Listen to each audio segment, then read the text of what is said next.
சுமார் 30 வருஷம் முன்பு ஒரு பெண், திருமணமாகி 18 வருஷமாகியும் குழந்தை இல்லை.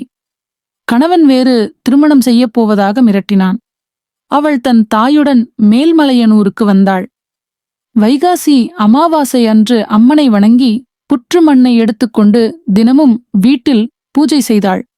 9 மாதத்தில் அவளுக்கு ஆண் குழந்தை பிறந்தது. அந்த குழந்தைக்கு அங்காளம் என்று பெயர் வைத்தாள். இன்றும் அந்த குடும்பம் ஒவ்வொரு வைகாசி அமாவாசைக்கும் வந்து அம்மனுக்கு பால், பழம், பொங்கல் படைத்து நன்றி சொல்கிறது. இப்படி லட்சக்கணக்கான உண்மை கதைகள் இந்த அம்மனிடம் உண்டு. அவள் கோபமும் கருணையும் ஒருங்கே கொண்டவள். கோபம் தீய சக்திகளுக்கு, கருணை உண்மையாக மன்றாடும் பக்தர்களுக்கு.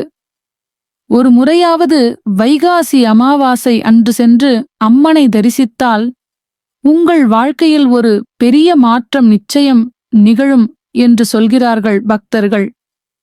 அங்காள பரமேஸ்வரி அம்மன் அருள் நிறைந்தவள். ஜெய் அங்காளம்மா.